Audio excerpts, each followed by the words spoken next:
¿Cómo le va? Bienvenidos a una edición especial, veraniega de Sin Mordaza, y por ahí recopilando algunas notas que fueron muy interesantes, por lo menos tuvo la aceptación del público. Uno de los informes que hemos puesto en este 2020 ha sido paren de fumigar. Si es un tema realmente controversial, es el tema de lo que ha pasado en muchas localidades, grandes denuncias con escuelas que por ahí cercana a campos tenían el acecho de estos aviones fumigadores y que ha generado tanta polémica en muchos años, no solo en el 2020, sino para atrás. Un informe especial que hizo Gabriela Peña para Sin Mordaza, lo vemos ahora y después seguimos con más información. ¿Debemos preocuparnos por los alimentos que supuestamente son sanos y consumimos a diario? En la actualidad se encuentran agroquímicos en un 70% de frutas y verduras santafesinas. La Agencia Santafesina de Seguridad Alimentaria debía realizar inspecciones semanales sobre estos alimentos, pero a raíz de la pandemia suspendieron los análisis por el cierre del laboratorio. El agua también está contaminada. Las cuencas del río Paraná registran niveles de contaminación de agroquímicos y metales pesados 4 veces mayores que la concentración que pueden encontrarse en un campo sembrado con soja, según las investigaciones del CONICET. Facundo Viola, de Paren de Fumigarnos, describe la situación actual. En la actualidad rige la ley 11.273, que es una normativa que tiene más de 10 años. En realidad 2 décadas. Es anterior a la introducción del paquete transgénico tecnológico en la Argentina. Es del año 1995. Así que es una normativa vetusta, muy difícil de aplicación y que, por supuesto, no está generando los resguardos suficientes. Hay que entender que en el año 95-96 se estaban aplicando alrededor de 12 millones de litros de agrotóxicos al año en nuestro territorio y hoy estamos en el territorio nacional, ¿no es cierto? Y hoy estamos alrededor de 550 millones de litros. Ese crecimiento exponencial del uso de venenos de pesticidas es lo que, impacta sobre la población y lo que no se está conteniendo, no se está regulando a través de esta normativa que tiene tanta antigüedad. Estamos comiendo los alimentos envenenados. En la provincia de Santa Fe, según un fallo judicial reciente en la Cámara Civil y Comercial, una cámara en Rosario, se determinó que hasta el 75% de los alimentos que llegan a nuestra mesa a través de las frutas y verduras, a través de las verdulerías y mercados de consumo, llega contaminado. La SAL reconoce que un 30% es la cantidad que viene contaminada. A nivel nacional, el SENASA reconoce una cantidad del 55%. Estos son datos que se han ido pudiendo relevar de alguna forma a través de pedidos de información por acceso de la información pública que han hecho los diferentes organizaciones ambientales. Y sabemos que hay alimentos súper contaminados como son la frutilla, en el caso de la provincia de Santa Fe, la rúcula. A nivel nacional es la naranja, uno de los productos que más agrotóxicos tiene. La naranja, 36 productos químicos traslada a nuestra mesa, la frutilla, 30 productos diferentes. Así que esa es la calidad de la alimentación que estamos consumiendo en este momento. Es la justicia, por medio de amparos, y no la ley, la que prohíbe las fumigaciones en áreas cercanas a la población. Los municipios de la provincia pusieron en práctica amparos para reglamentar fumigaciones y el uso de agroquímicos como consecuencia directa de la creciente presión social. El proyecto conocido como la Ley Bertero provocó el repudio generalizado de organizaciones ambientales al proponer una reducción del límite establecido para la utilización de agrotóxicos en zonas aéreas y terrestres. Los posteriores intentos legislativos no prosperaron y las medidas de resguardo siguen siendo insuficientes. Y la ley es bastante difusa, confusa. En realidad hay una zona de resguardos para las fumigaciones aéreas de 3.000 metros en general, pero después, según las categorías de banda toxicológica que se dividen en 4 categorías diferentes, va reduciendo o de alguna manera planteando excepciones. Algo que, es muy difícil de controlar, ya que en el Ministerio de Producción de la provincia, por ejemplo, existen creo que 4 o 5 inspectores al respecto para una provincia que tiene cientos de miles de hectáreas fumigadas, ¿no es cierto? Todo el cinturón frutícola utiliza muchísimos agrotóxicos y hay nulos o escasos controles. Muy pocas hectáreas al momento que produzcan agroecología, son rarísimas excepciones y bueno, es un tema muy importante. El 70% de las frutas y verduras que comemos en la provincia vienen de afuera. Entonces también es importante fortalecer estos núcleos productivos porque de esa forma también se puede generar el control de la trazabilidad, de dónde viene y de qué forma se produce. Entonces sería interesante que los gobiernos estimulen estas producciones y consumo de cercanía porque también lleva a cambiar la cultura de la alimentación, que en este momento está 25 empresas, y esto es un informe de la SAL, estos datos son los que provee la SAL, los pocos datos que la Agencia de Seguridad Alimentaria de la provincia de Santa Fe tiene en su página, dice que 25 empresas son las que prácticamente concentran la mayoría de los alimentos o frutas y verduras que estamos consumiendo en la provincia de Santa Fe. La falta de decisión de los gobiernos y los lobbies empresariales ponen en riesgo la vida de todos y cada uno de nosotros. Solo la toma de conciencia y la participación más activa puede evitar lo que muchos llaman el Chernobyl silencioso. Yo creo que hay una creciente concientización por parte de la sociedad e involucramiento mayor de la población, que es progresivo a medida que se va tomando conciencia y van surgiendo las evidencias. Hay que entender que durante años se dijo que se fumigaba y no pasaba nada, que estos productos eran inocuos, que incluso se evaporaban una vez que llegaban a la planta. Y hoy sabemos que el río Paraná, por ejemplo, es uno de los lugares que está más contaminado por glifosato, que es uno de los agrotóxicos más utilizados en nuestro país y en el mundo. Uno de los lugares más contaminados del planeta, la provincia de Entre Ríos, nuestros territorios, el suelo santafesino también. Así que esta información, una vez que la ciencia digna la va relevando y revelando, que va accediendo a estos datos, la población va tomando conciencia. Y los medios de comunicación muchas veces contribuyen a esta progresiva toma de conciencia. Sin embargo, del otro lado hay un lobby muy fuerte, hay mucho dinero.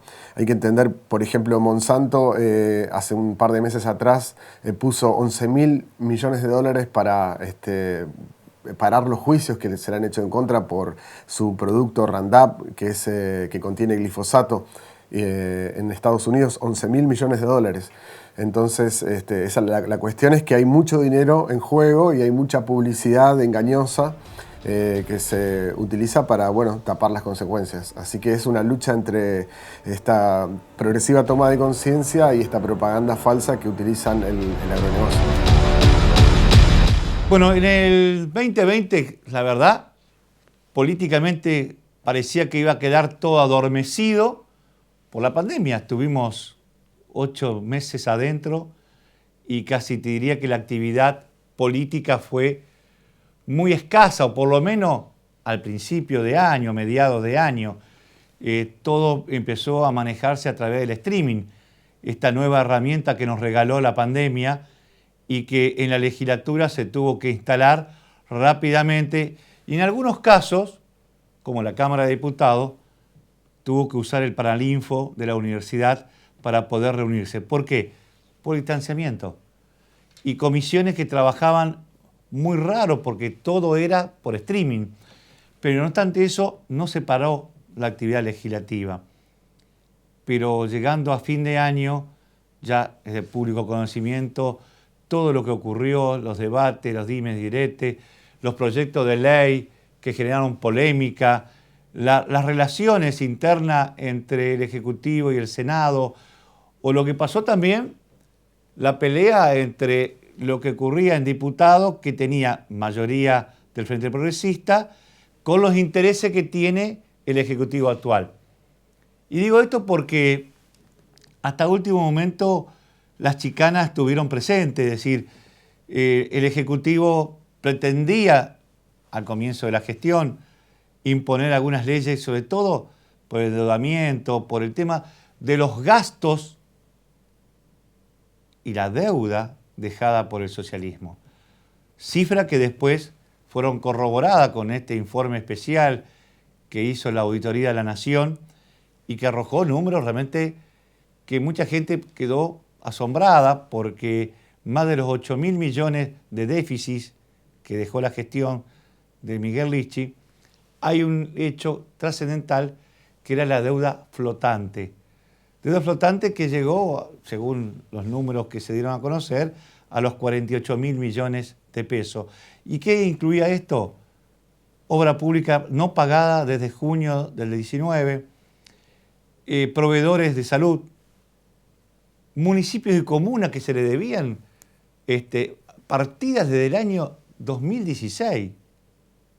Sí, esas famosas obras menores que tenían que otorgarle la provincia, que no se la rendía, no se la liquidaba y que la terminó liquidando la gestión de Perotti.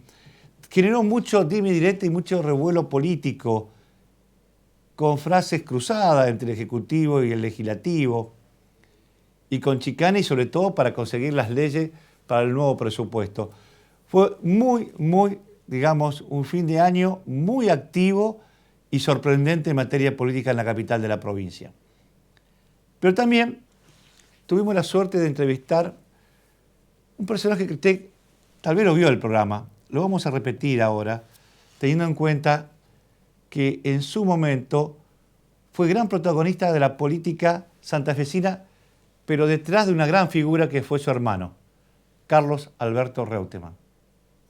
Enrique Reutemann es un personaje de Santa Fe, pero muy conocido en el ambiente político porque tenía la capacidad de dialogar con todos los sectores, hasta con la oposición. Y le hicimos una entrevista que mucha gente quedó sorprendida por el nivel de inserción, no solo a nivel local, sino a nivel nacional e internacional del hermano de Carlos Alberto Reutemann.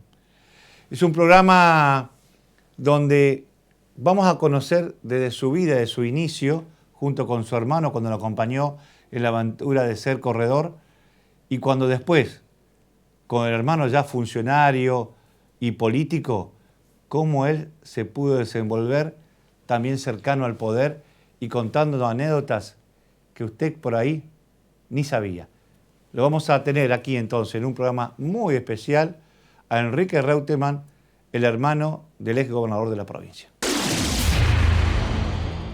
6, 5, 4, 3, 2, 1, 15. Son solo 6 pasitos, 15. 6, 5, 4, 3, 2, 1, 15. Son solo 6 pasitos. A la suerte hay que ayudarla. Con el Kini estás a 6 pasos de tus sueños. ¿Qué esperás para cumplirlos? 6, 5, 4, 3, 2, 1, 15. Fuimos los primeros en sesionar de manera virtual. La pandemia nos aísla. La democracia nos une. Consejo Municipal de Rosario.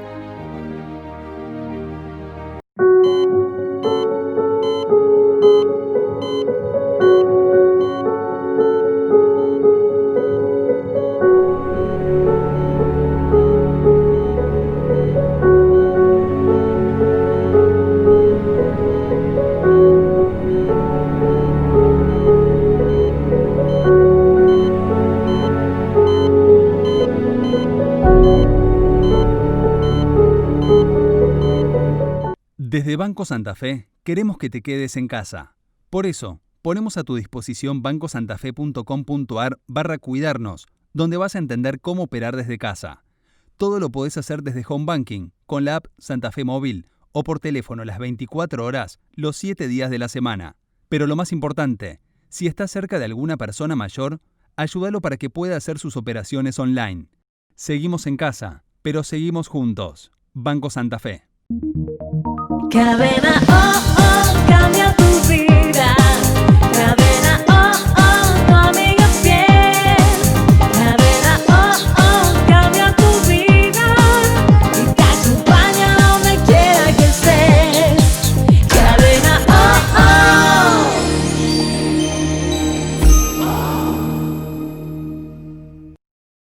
Sin Mordaza, periodismo independiente. Sin Mordaza, el periódico con mayor penetración en la provincia de Santa Fe. Sin Mordaza, el poder de la gente. ¿Cómo le va? Bienvenido a este programa especial hoy con un invitado de lujo. Mucha gente por ahí lo tiene registrado, pero no como un actor tan importante como su hermano, pero que yo te puedo garantizar que su vida, su historia te va a sorprender. Lo voy a presentar. Enrique Reutemann, ¿cómo te va? Buenas tardes, Carlos.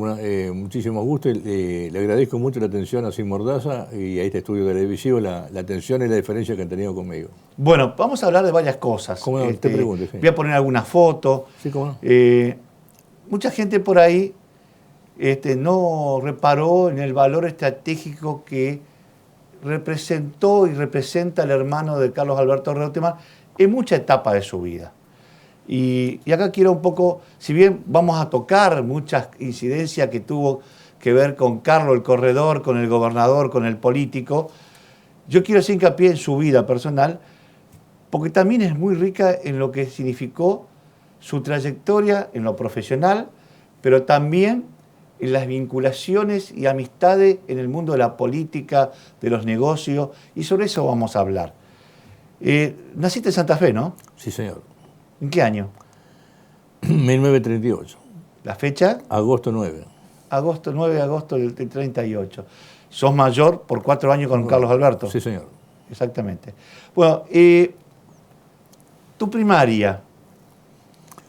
Nosotros, mi padre tenía campo en Manucho y nosotros fuimos a la escuela primaria en Manucho, la 521 que está al lado de la Ruta 4. Así que esta foto que vamos a poner ahora, señor director, para vos la localidad de Nelson es muy cercana, muy fuerte, digamos. Esto acá, que es Nelson, que está sobre la Ruta 11, es decir, estaba a 6 kilómetros donde iba a la escuela, pero me imagino que también el contacto con la población habría sido muy seguido en tu infancia, ¿no? Sí, íbamos todos los días a Nelson, las compras. ¿A caballo iban? ¿A qué iban? No, teníamos auto, teníamos camioneta, teníamos camión. Aparte de eso, a la escuela fuimos en sulky con los hijos. Por eso me decían que a la escuela ibas a caballo. A caballo, en sulky, en carro lechero, con los hijos los tamberos. O sea, convivimos entre todos. Y es una colonia grande, próspera, en ese entonces, ¿no es cierto? Y ahí todos trabajaban en el campo, aparte de estudiar, trabajaban. Sí. Hablábamos, teníamos tractores, teníamos camionetas, teníamos mucha hacienda y los tambos, teníamos 10 tambos. ¿Y el tema del campo, vos te apasionaba el campo? Sí, me gusta la soledad, me gusta el campo, sí, como no. Para cómo nosotros estamos al lado del río Salado. Ajá. Entonces con mi hermano pasamos días enteros, teníamos un barco, una lancha, teníamos la canoa al lado del río Salado. Y ahí mi hermano, al lado del río Salado, hizo un circuito como Monte Carlo. No.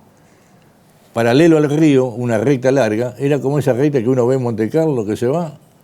Entonces, mucha gente que venía a comprar hacienda, rastrojeros, venían gente a comprar. Siempre los autos lo íbamos a probar ahí. Le pegamos una vía bárbara ahí en ese circuito que hacía él. Así que ya de jovencito ya le gustaba el tema de la carrera. No, tenía 8 años y ya tenía un Forá, ya manejaba un auto. ¿A los 8 años manejaba ya? Sí, ya manejaba. Apa. Ahora, me dicen que, si bien Lole está, digamos, tipificado, que es un gran conocedor del campo y sabe sobre el tema, sabe. pero que a vos también te apasionaba y tenías muchos conocimientos y era un poco que estaba más encima sobre el campo que él. Y yo, cuando él se dedica ya al tema de los autos, yo siempre iba a los bancos, los créditos, las compras de hacienda, yo recorría casi todas las ferias, San Justo, en Felicia, compraba y vendía hacienda con mi papá, entonces teníamos un gran movimiento comercial. Ajá. Y ahí, digamos, desde el campo terminó la primaria. Fuimos a la secundaria, en el Colegio Inmaculada, yo me recibí, después... Entonces, los dos vinieron de pupilo, porque si tus padres seguían viviendo allá en Manucho. Sí, venían todos los días, pero estábamos internos nosotros. Estaban así tipo pupilo. Sí. Inmaculada acá en Santa Fe. Sí. Y ahí donde un poco conocieron, se hicieron muy conocidos con la sociedad santafesina y esta la relación. Sí, todos mis compañeros eran de acá de Santa Fe, o sea... Pero en ese entonces en Inmaculada recibía gente, alumnos de Paraguay, de Bolivia, de Buenos Aires, o sea, teníamos 500 compañeros, 500 alumnos que venían de muchas partes de la provincia y del país, ¿no? ¿Y cómo te fuiste a Estados Unidos? Que me dijeron que te estuviste 2 años, te estuviste trabajando en hotel. Trabajando en Hotel Hilton, sí. ¿En el Hilton? Tenía un trabajo. ¿En qué lugar es Hilton? ¿Cómo? ¿El Hilton de dónde? De Dallas. ¿De Dallas? El de Statel Hilton, el de Statel Hilton de Dallas. No, ¿Y fui por qué a hacer- caíste? ¿Por qué caíste ahí? No, porque fui a ver los campos, fui al King Ranch, fui a ver a varias, la parte agropecuaria. Después me quedé en el centro de Dallas, tenía una gente conocida. Pero pará un poquito. ¿Te fuiste a ganarte la vida, digamos, a Sí, como trabajar? pude, como Como pudiste, pude, sí, digamos, de botón, Sí, no, trabajé de mozo, hice de de mozo, todo. de todo para poder vivir. Después fui a Dallas, después fui a Houston y después el Hilton, el Sheraton también, trabajamos los dos lados, me trasladó a Washington. Y yo tenía un tío mío, casado con la hermana de mi madre, que era senador en la OEA. Era senador nacional, asesor de Frondizi, embajador en la OEA, y estaba en la OEA, y Roberto Alemán era embajador argentino en la Casa Blanca. Mirá vos. Y vos ahí aprendiste a hablar excelentemente el inglés. Sí, sí, voy entendiendo, fui estudiando, sí. Pero, digamos, pero ¿hablabas bien el inglés Sí, después? más o menos, ahí tenía que defenderme como podía, pero fui estudiando. Ahora, ¿por qué? A ver, tenemos esta foto, la segunda foto. ¿Tuviste relación, lo conociste a estas dos personas? Es Bush. ¿Tuviste Sí, relación yo con...? jugaba al fútbol en Houston y ellos eran 4 hermanos y una hermana, creo. Estaba George, estaba Jeb Bush, que fue embajador en Florida, gobernador. Y los conocí porque veía siempre una casa grande, porque el abuelo de Bush ya fue el padre de la madre de los chicos, fue presidente. Claro, está bien.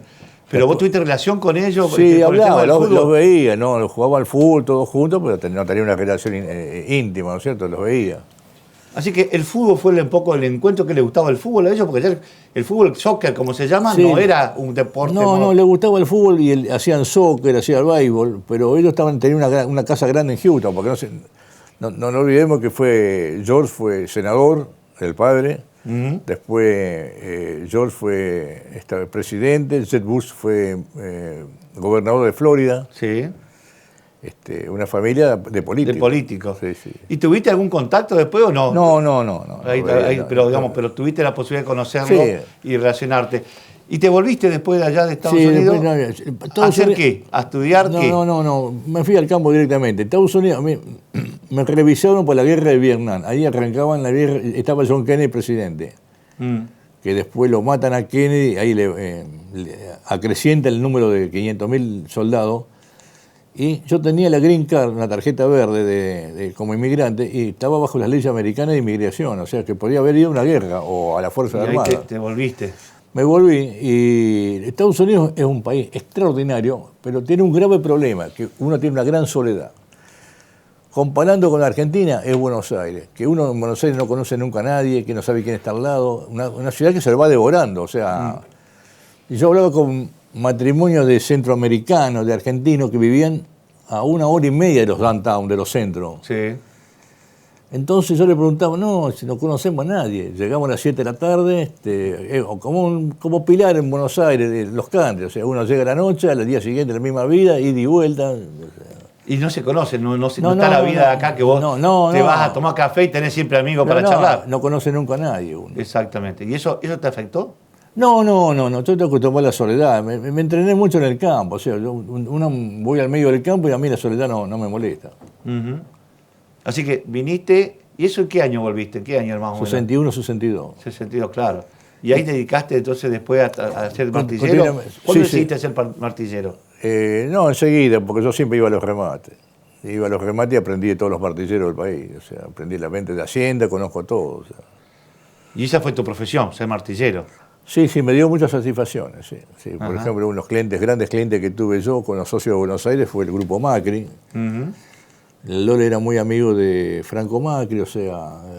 Bueno, esa etapa la vamos a ver. Porque, a ver, el Lole, ¿en qué edad empezó, vaya de eso, de correr en su campo con su pistita que había armado, empezó a interesarse por ser corredor? Que yo creo que el primer debut fue una carrera ahí en Córdoba. 30 de mayo 65 en la cumbre. En la cumbre, una Como carrerita nosotros le compramos con un Fiat, ¿no? Un Fiat 1500. Como nosotros le comprábamos siempre máquina a Grossi. Sí.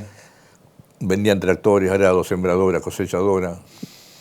Esa relación, fuimos un día a hablar con Domenico Grossi, con Carlos Grossi, que era en Tama de Rafaela, para ver qué posibilidad tenía de correr. O sea, y Grossi estaba buscando a alguien de Santa Fe Para impulsarlo. Para impulsarlo. Y a su vez vender sus productos. ¿Y le dio un 1500, un Fiat 1500 para que empiece a probar? No, fueron directamente a Córdoba. No, ¿fue directamente a la carrera? A la carrera.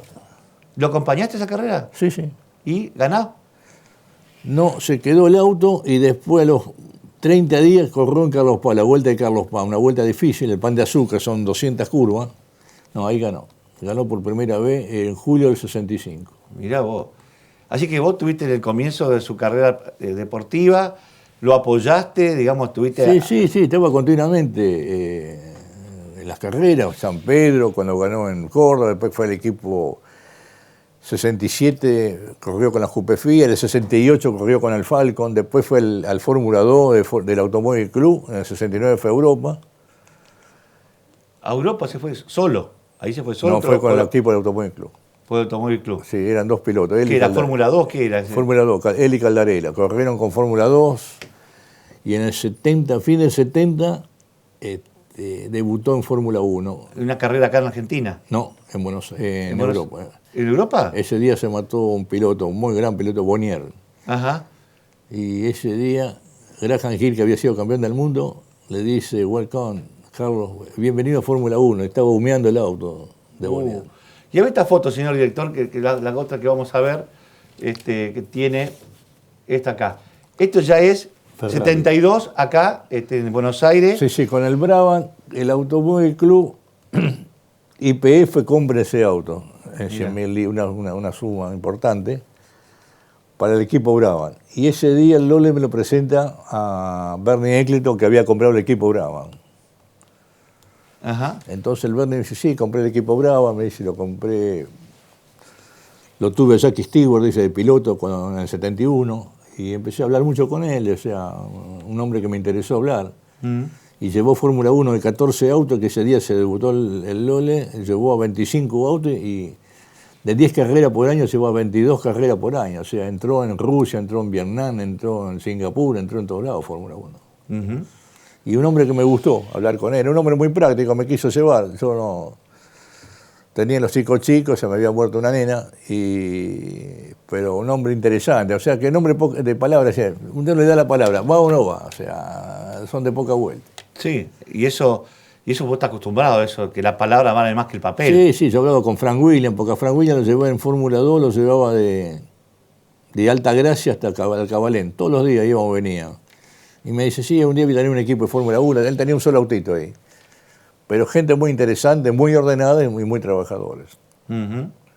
Tocaste el tema que tenés una hija fallecida, que falleció en Rosario, ¿no? Sí, en San Lorenzo. ¿En San Lorenzo? Sí. Sí, una chica perfecta, una meningitis, en 5 días se llevó la nena. Y yo no sé si esto va a ser un golpe bajo, pero en ese momento por ahí, ¿la trajiste en el colectivo abrazada? No, la trajo mi señora en un auto, sí. ¿En un auto? Sí, en auto. Porque el tema eso del protocolo que tenés que hacer, buscar por ahí que una cochería, que sé yo cuánto, la trajeron para enterrarla acá en Santa Fe. Claro, y si me esperó Lola acá en Sauce Viejo ese día. Sí, un calor, un domingo a las 6 de la mañana, un calor, y tenía que sepultar a la nena antes de las 12, entonces fui al cementerio, a entregar el documento, era una odisea también. En ese entonces el cementerio de tarde no trabajaba. Debe ser jodido entregar un terreno a un hijo, ¿no? Y la vida. Yo hablé con mucha gente que le pasó lo mismo y muchas veces iba al cementerio y hablaba con la persona, me decía, sí, dice, se me murió peritonitis, 11 años, no me pasa, dice, otra se la mató el rayo. Sí, el tema de los hijos es una cosa que... Después la nena la llevamos al Dar de Pata, acá en Montevera. Ajá. Volviendo un poco a la vida, hay un mito, no sé si es cierto, tenés que desmentírmelo o no, que dice que en el Mundial 78 el Lole estaba junto con otras personas viendo ahí creo que en Manucho, el Mundial 78. No, estaba en Europa. ¿Eh? El Lole estaba en Europa. ¿Estaba en Europa? Sí. Estaba viendo el Mundial 78. Ah, cierto, que lo llevaron y que cuando ganó Argentina en Rosario, vos apareciste en televisión. Yo, Argentina, cuando ganó en Perú, sí, estuve en televisión, sí. Esta es la foto que estaba detrás de toda esta gente que festejaba. Estabas vos ahí sentado en ese, que fue el gran triunfo, en ese palco atrás, medio escondido, estaba vos sentado ahí. ¿Qué hacías ahí? Menotti me llevó al Mundial y me concentré con los jugadores en Granadero Baigorra. Tuve 3 días con Menotti hablando.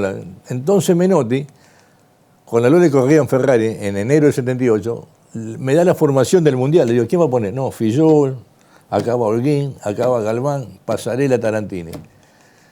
En el medio va Ardile, Gallego, Kempe. Le digo, Maradona, no. Bertoni, Luque, Ortiz. Le digo, y Alberto Alonso es un gran jugador, dice, pero juega mucho por la tribuna. Pero debe ser el tipo, la persona que 6 meses antes me dio la formación del Mundial. Entonces me invitó a Granadero Baigorri y me quedé con él hablando y pedía los entrenamientos. ¿Y después te llevó al palco oficial para que...? Sí, fui al palco, sí, me invitó, sí. ¿Te llamó? Pero no le pareció qué hacía ahí, porque cuando estaba, que ganó 6-0, que era el famoso partido que había que lograr la clasificación, entre los festejos que estaban las autoridades atrás, la carita tuya que decía, ¿qué hace este ahí? Estaban los comandantes. Sí, pues bueno, te mostré la foto. Detrás de los comandantes, atrás estaba vos. Y dice, ¿qué hace mi hermano ahí? Que no entendía nada. Hablé con el contralmente Macero. ¿También estuviste saludándolos? ¿Y te hiciste amigo ahí digamos, de todo lo que estaban? Amigo, lo que pasa es que yo, cuando uno habla con una figura, te contaba acá que cuando en la Convención Constituyente, en el 94, en el hostal, estaba Kirchner, la señora. Entonces la mujer me dice, ¿vos me podés llevar a Esperanza? Sí, no tengo problema. Porque resulta que los abuelos de Kirchner estuvieron 2 años en Esperanza, antes de ir al sur. Entonces ya me contó la vida. Entonces en Esperanza bajó a hablar con alguien, yo le pregunté. ¿A vos te gusta, digamos, el hecho de relacionarte con la gente? Sí, lo que pasa es que uno, cuando hablo con una figura, yo me di 3 horas un día hablando con Cavallo porque lo esperábamos en la Lore. Entonces estuve acá en el Quincho chiquito. Es muy difícil hablar con una figura. ¿Qué le voy a preguntar yo? Es como si uno le pregunta a un médico cirujano, ¿cómo voy a operar? Entonces, me da una explicación que yo no entiendo ni de medicina, ni de nada, ni de economía. O sea, uno... Pero bueno, pero el hecho de esto de tener esta impronta tuya, de acercarte, charlar, te abrió muchas puertas. Lógicamente. Yo, por ejemplo, nunca en Santa Fe, todos son clientes míos, la empresa constructora, nunca nadie me hizo esperar en un despacho. O sea, al decir el apellido, y yo le enseñé a los chicos míos, el apellido le va a salvar. Y exactamente le ha dado una mano el apellido. Pero la Lola me dijo, pero portate bien, dice, porque Buenos Aires no perdona. O sea, la segunda pifiada te sacan la patada. Buenos Aires no. Ajá. Pero bueno, pero a ver... Yo aprendí mucho de política porque yo fui el primero que compró la revista de Frigerio. Yo soy más que todo que frondicista, frigerista, o sea... Y en la comisión... Así que vos comulgabas más con el MIT como partido. Sí, claro, después me fui al PJ, junto con el doctor Quilibarda. Entonces, en la Convención de Constituyente del 57, Frondizi paró en mi casa, en Nelson, en el campo. Mirá. Oscar Allende, cuando se levanta la Constituyente, acá cuando hace del 57, acá en Recreo, estaban todos instalados ahí. Entonces, mi tío, que era asesor de Frondizi y era senador, entonces fueron varios políticos al campo. Mirá. Y hablaba mucho con Arturo, sí, pero me gustaba mucho Frigerio, hablar mucho. Porque Frigerio le cambió la cabeza a Frondizi. Lo hice privatista, Frondizi hablaba de la tentación de YPF, todo eso. Frigerio radicó toda la fábrica, Ford, Renault, todo eso la radicó Frigerio. Ajá. Y eso, digamos, y ahí en esa época, ¿el Lole que tenía algún partido especial o no le interesaba la política? Nosotros no. Seguimos el frondicismo, compramos el diario Clarín. Y después yo me interesé mucho de las figuras públicas. Yo, por ejemplo, en el 46 estaba en el Hotel Ritz, acá en Santa Fe, con mi papá. Entonces el general Perón... Apareció un día acá con la mujer. Claro. Con Evita. El general Perón apareció con su señora, con María Lourdes Pérez Perón. Sí. Que la mujer, te digo, ¿sabés por qué conozco esta historia? Porque la dueña, que eran los Gallá, claro, la dueña de las Delicias... Era el concesionario. Era el concesionario y ella me contaba que era joven cuando lo recibió y se iba a la pieza a charlar con Evita. Eso fue en el 48. Ahora, jamás una figura me impresionó tanto. ¿Cómo Perón? De uniformado, la señora, una mujer delgadita, pálida. Jamás una persona me impresionó tanto. Honestamente, después tuve la oportunidad de hablar en Olivo con él, 5 meses antes de morir, fuimos con el Loli a Olivos, después de la carrera del 74. Cuando le regaló la virome. Cuando le regaló la virome, sí. Hablé con él, sí, estaba lúcido. Vine acá a morirme, me decía, vine amortizado. pero le dio una mano al país en el sentido de que le paró el tema de la guerrilla, el tema entonces una situación muy difícil para el país, ¿no? Bien, volvamos a lo de tu hermano. Después, Espera un poquito, porque vos ahí estás hablando cuando él vuelve y fallece acá en sí, Argentina. en julio del 74, sí. En julio del 74. Y ahí, porque me acuerdo que esa famosa, cuando él gana la carrera, y le da la virome, que creo que la tuvo, creo que cuando... Sí, lo tiene. Cuando se afilió al peronismo, firmó con la virome de Perón. Sí. Eso fue una cosa... Sí. Después, nosotros cuando nos invitan en el aniversario de Sancor, los 25 años de Sancor, 88, vamos a Sunchales. Entonces de ahí estaba Alfonsín, presidente, Menem, que estaba a punto de ganar la interna porque la gente lo ovacionó. Le digo a Lole, mira, gana la interna, se la gana porque estaba el Gelos. Y cuando entramos ahí, a la entrada de Sancor, la figura fue el Lole. Lo ovacionaron, lo aplaudieron, los periodistas vinieron. Dice, ¿usted viene por un rédito político? No, me dice, yo vengo invitado por el aniversario. Pero no te vayas tan rápido, no te vayas tan rápido, porque yo quiero hacer una pausa, que tengo una foto más. Esta foto que vamos a ver ahora, que es del Lole en el 81 en Bélgica, y acá hay un hecho importante que también muestra algunas cosas que tiene el Lole, que es por ahí va y viene. Esa carrera que es de Solder en Bélgica, creo que fue la última que ganó. Sí. Y en esa hubo un accidente, por eso no está levantando la copa. No. Porque mató a un chico. No, gravísimo. Se le cayó el chico un día antes. Se le cae en un accidente. De un mecánico en se la lo tocó sin querer. Sí. Se golpea la cabeza, se muere, y ahí cuando está ahí le comunican que no sé cómo. se murió, y creo que ahí él no festeja, por eso no festeja. Era imposible festejar. Bueno, pero después me decían que cada vez que iba a Europa, a Italia, porque era italiano el chico, me parece, iba a ver a la familia. No, fue a la casa de los padres. Varias veces fue a verlo. Y en el dormitorio del chico estaba lleno de votos de él, del Lole. No, son cosas gravísimas. Es como me dijo Fangio cuando se mató a Marimón. Ahí en Nürburgring. Eso todavía... No podían correr, me dijo Fangio. A ver, ¿eso todavía le sigue quedando en la cabeza al Lole? Y nunca le pregunté por las carreras, cómo sentía, nunca pregunté nada de eso. No, pero eso como, digo, fue un hecho, fue tu última carrera, ganaste y no la pudiste festejar. No, se puede. Porque tenía ese accidente y que después, cuando uno conoce la historia, que fue varias veces a conocer la familia o saludar a la familia, es decir, creo que hay una especie de carga emocional adentro que no se la sacó tan fácil. Lo que pasa es que Fórmula 1...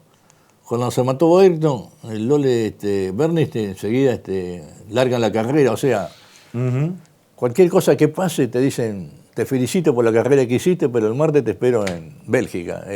Termina Bélgica y te espero en Austria. Y después, no hay tiempo de pensar mucho. Y esta foto que sigue ahora, señor director, vamos a decir, la vemos, tiene que ver con lo que vos decías recién. Cuando, si bien esta acá es una foto que puse a propósito, que después una vez corrió con el Duna, con el Lole, pero Reutemann ingresa a la política porque este señor lo convence que tiene que ser político. Vos te juntaste varias veces con Menem y todo. No, lo que pasa es que yo a Menem fui 3 veces a verlo a las Lomitas. Cuando estaba ya estaba preso. En un almacén, en el medio de las Lomitas, rodeado de agua, de un calor, fui un colectivo, hay un calor. A Formosa esto. Formosa, sí, límite con Salta. Sí. Cuando vuelve de las Lomitas, para en el departamento mío y va a la cancha de Colón. Y a mucha gente le digo, vos vas a ser presidente, le decía yo a Menem. El apoderado del Lole, cuando el gobierno de acá del peronismo, le digo, mira, hay un rival muy fuerte que va a ser Usandillaga. Le digo a Menem, y no sé, Entonces él, Duvalde había hablado con el apoderado del Lole y ahí nace le dice a Lole, ¿vos te animás? Sí, bueno, ahí empezó a recorrer la provincia. Hizo 60.000 kilómetros. Entonces, en cada pueblo, en cada lugar donde iba, era una ovación, era métase en política, lo vamos a seguir a usted, esto, lo otro. Y ahí comienza su carrera política, ¿no? Porque ahí veo la foto 7, que un poco, después de esa mano que le pone Menem, se convierte en un político que sorprendió, porque al principio no hablaba. Era la recorrida en la campera roja, sí. Pero no hablaba. Pero después aprendió a ser político. ¿Cómo lo evaluás vos a Carlos Reutemann como político? Sé que como conductor, en lo que es automovilismo, tenés una muy buena imagen de él y tenés un buen concepto, pero en la política, ¿cómo lo analizaría tu hermano?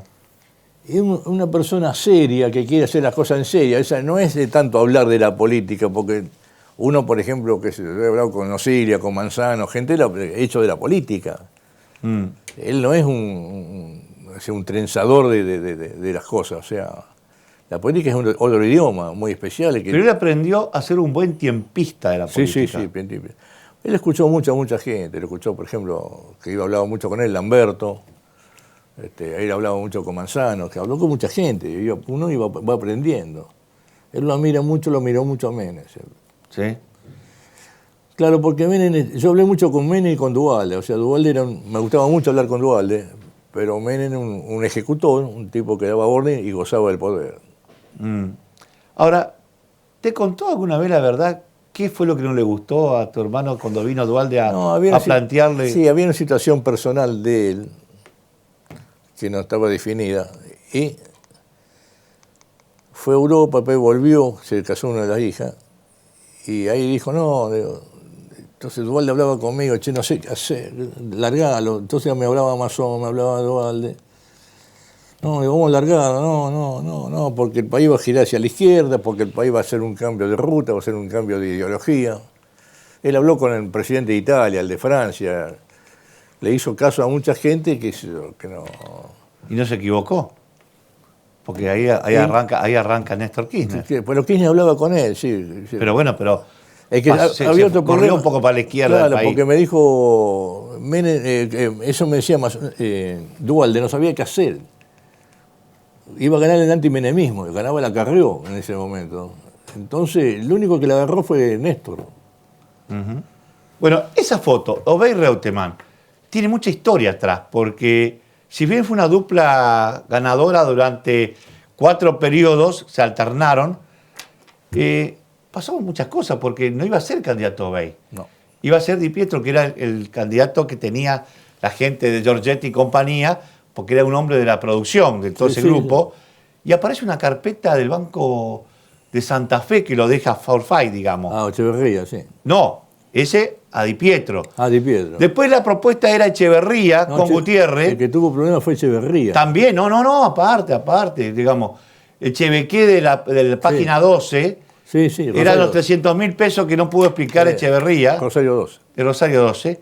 Y ahí aparece entonces la propuesta de Obey gobernador. ¿Fue una sociedad fuerte esa? ¿Fueron socios? ¿Cómo era la relación en serio que tenía?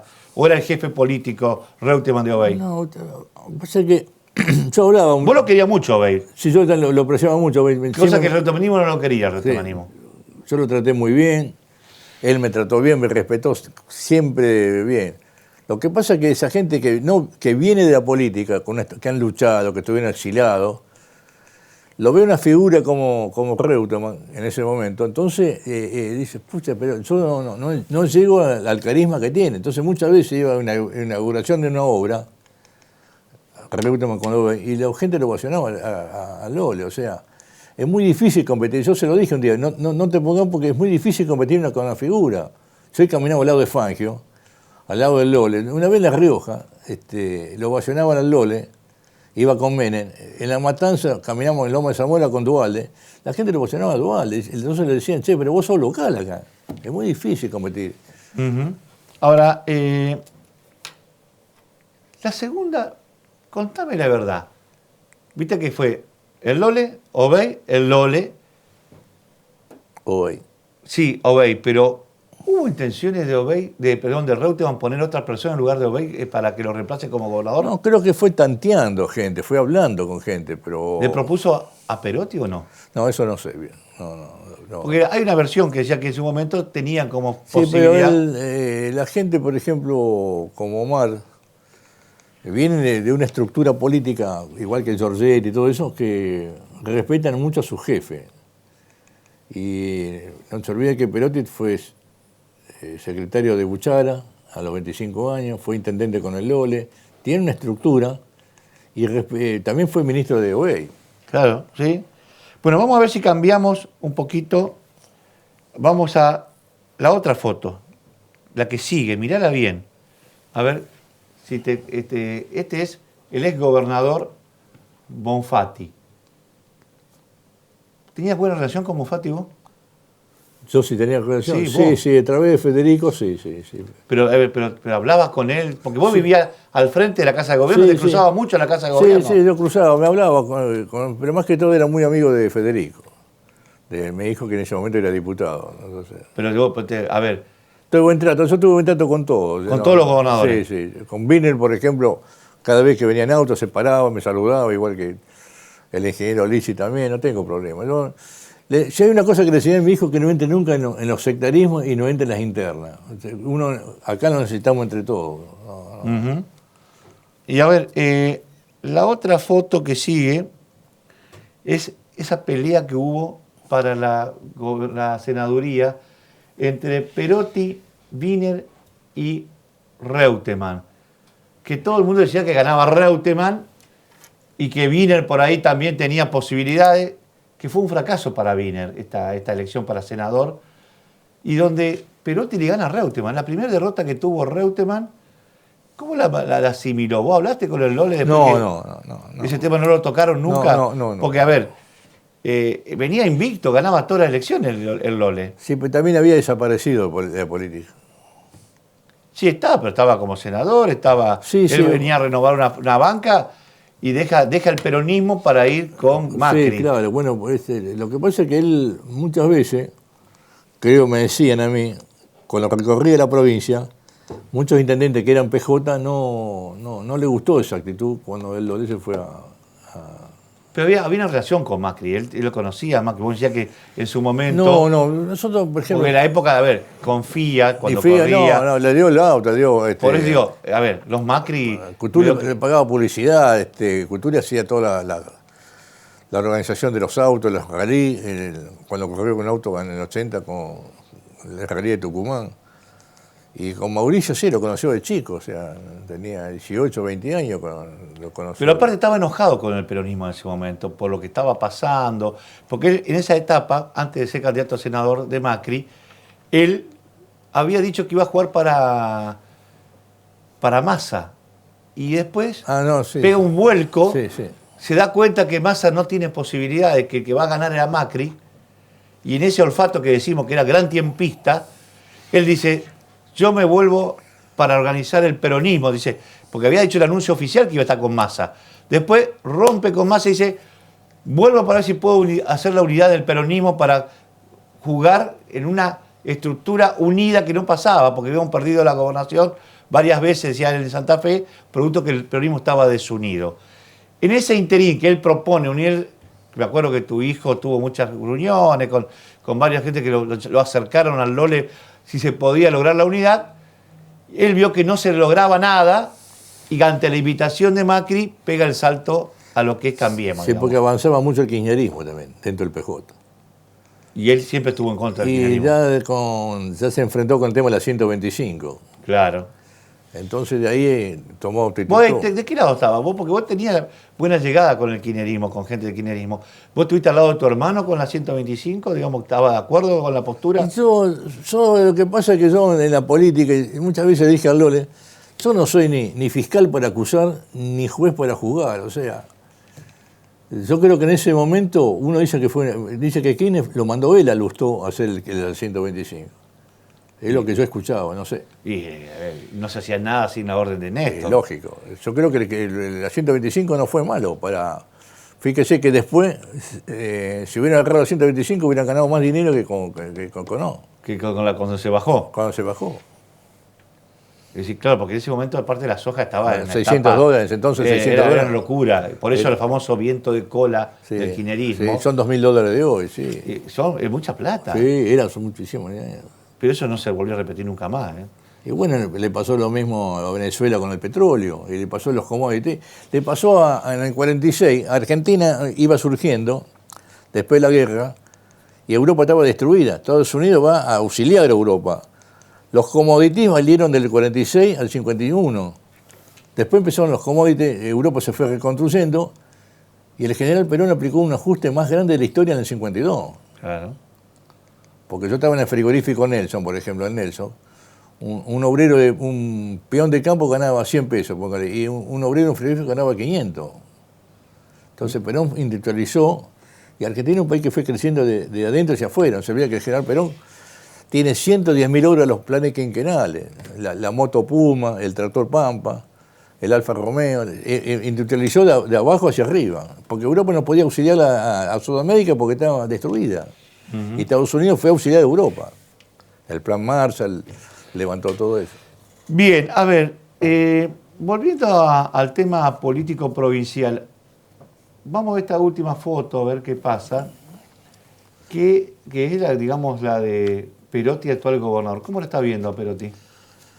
Y yo no podría analizar ahora porque es una época, con el tema de la pandemia, el tema del virus, Perotti se manejará como puede. Omar, este muchacho que fue a los 31 años intendente de Rafaela, 3 intendencias de Rafaela, una persona ordenada que tiene mucha experiencia, pues fue a Estados Unidos, fue senador provincial, fue a un banco mundial en Estados Unidos, y está haciendo lo que puede. Yo que no. Lo que pasa es que Rafaela o Santa Fe es una cosa. Santa Fe es una provincia muy grande, 800 kilómetros de largo, no se olvida que está Rosario. Y Rosario es la segunda ciudad del país con mucho más problemas que Santa Fe. Son 300.000 marginados, tiene hoy el tema de la droga, la inseguridad. Haceme un raconto de cuáles son las personalidades del mundo y nacionales que a vos te impactaron. Como me contaste la de Perón, sacame la de Perón. ¿Qué otra imagen así decís vos? Che, me gustó haberlo conocido porque impactó y me hizo por lo menos motivar a conocerlo un poquito más a determinadas personalidades. ¿Quiénes son los que te llegaron así, que te tocaron la fibra? Por su personalidad, por su impronta, por... ¿Que yo conocí? Sí, que vos conociste. Yo lo vi varias veces a John Kennedy en Estados Unidos, tenía carisma, tenía un lírico, un hombre que quería el bienestar del mundo, la Alianza por el Progreso, todo eso. Creo que también un gran estadista fue Churchill, Adenauer, en Alemania. Pero yo digo gente que conocieras, que vos que hayas conocido, no gente que te parezca de la historia. Que vos tuviste contacto, porque vos... Y que sea el doctor Favaloro. ¿Te impactó mucho Favaloro? Sí. Creo que fue una injusticia lo que pasó con él, la decisión que tomó en base a la falta de respuesta del gobierno. Sí, el tema del PAMI, sí creo que le debía el PAMI a la Fundación Favaloro. Sí, el Estado siempre paga mal y eso hizo que pusiera en jaque su hospital, digamos, su sanatorio. Y acá en Argentina hay mucha gente que fue notable, o sea, hay políticos. Yo conocí un hombre que me impactó, Arturo Frondizi y Rogelio Frigerio. Los conocía a todos, los conocía a Balbín también. Fueron hombres de proyección, o sea, creo que Argentina se quedó en el 80 con Alberdi, con Mitre, cuando fueron para adelante, y este país, el 60, todavía un periodista español que estuvo en la Argentina en el año 60, que es corresponsal del país en todo el mundo, dijo, lo escuché en Radio Mitre, dice, ustedes no saben lo que del 60 para acá lo que ha retrocedido Argentina. Uno se da cuenta porque está acá. O sea, fuimos cayendo. No es que el mundo fue mejor que nosotros. La última foto que quiero que veas, esta sí la conocés porque es tu sangre. Lo viste crecer políticamente. Definímelo a tu hijo. Y él siguió mucho las cosas que yo le dije. Él no se olviden que él hizo las campañas con el Lolen. Las campañas de gobernación lo acompañaban en toda la provincia, de derecha a izquierda, de oeste a oeste a Carlos Alberto. Y aprendió mucho de él, de no meterse en los chismes, no meterse en las internas. Un hombre, un chico que le gusta mucho la política y jamás habla mal de nadie. Y la fortaleza, porque es un tipo que por ahí tiene un perfil muy bajo, no es un perfil de salir a los medios, pero dame la fortaleza en el tema de la lectura política, porque charla mucho con vos de política. Sí, habla mucho. Dame algunos valores que vos considerás que él está claro, la tiene clara en algunos temas, ¿o no? Y él ganó honesto, una persona que escucha, aprendió, y él quiere mucho, tiene un entorno familiar muy bueno. O sea, es un muy buen padre y buen esposo. Bueno, ¿te quedó algo para contarme? ¿Alguna anécdota que yo se me pasó de tu vida? ¿Te quedó algo para decir, che, esto me hubiese gustado contarlo en este programa porque ya estamos cerrando? Contame algo que te haya pasado en la vida que vos decís, sería bueno que lo cuente porque tiene algún tipo de incidencia o alguien tendría que saberlo. Y uno es padre, es abuelo, los nietos, la parte íntima.